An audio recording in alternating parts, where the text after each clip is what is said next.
कबीरधाम जिले में दो नक्सलियों ने किया आत्मसमर्पण। दोनों पति पत्नी हैं। दोनों समर्पित नक्सलियों के ऊपर था 7 लाख रुपए का इनाम। 8 वर्षों से नक्सली गतिविधियों में थे शामिल। आत्मसमर्पित नक्सली रमेश उर्फ Atam Guddu platoon number 1 MMC zone GRB division committee का सक्रिय सदस्य था।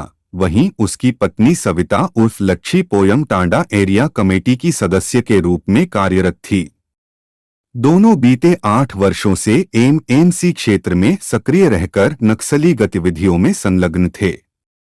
वर्ष 2019 में थाना भोरमदेव क्षेत्रांतर्गत बकोदा जंगल में हुई मुठभेड़ में रमेश घायल भी हुआ था। आत्मसमर्पण एवं पुनर्वास नीति के तहत नक्सली दंपत्ति को तत्काल प्रत्येक को 25,000 रुपए की प्रोत्साहन राशि कुल 50,000 रुपए नगद प्रदान की गई है। अन्य सुविधाएं शासन की पुनर्वास नीति के अनुसार शीघ्र प्रदान की जाएंगी। अब तक जिला कबीरधाम में कुल 11 नक्सली आत्मसमर्पण कर समाज की मुख्य धारा से जुड़ चुके हैं, जिनमें 10 इनामी नक्सली शामिल हैं। तो ये पहले ही अपने दलम को छोड़ चुके होते हैं, इसके बाद ही वो सरेंडर के लिए आते हैं। तो असला ये कोई असला लेके नहीं आते। फिलहाल इनको शासन की नीति अनुसार 25-25 हज़ार रुपये की राहत राशि दी गई है और जो राशि इनको मिलनी है वो सारी रिकवरी करके इनको दिलाएंगे।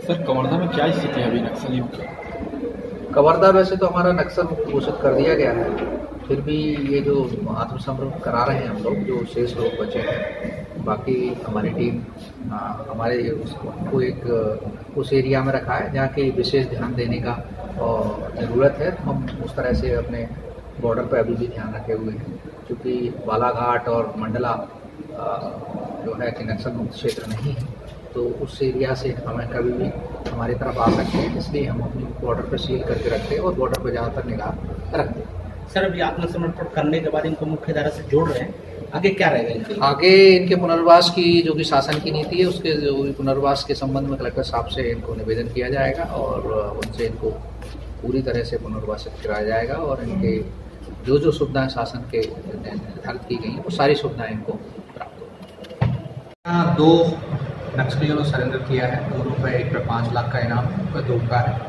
ये हमारे जीआरबी में काम करते थे ये लोग। और हमारे यहाँ एक इनकाउंटर हुआ था, अकोदा इनकाउंटर, उसमें रमेश नाम का व्यक्ति जो है उसको गोली लगी थी और उसी दौरान ये इलाज के दौरान वहाँ से गायब था। और आज इन्होंने शासन की नीतियों से प्रभावित होकर माननीय गृह मंत्री महोदय के द्वारा जो पुनर्वास नीति घोषित की गई है माननीय मुख्यमंत्री महोदय द्वारा, उनसे प्रभावित होकर इसने आत्मसमर्पण किया है।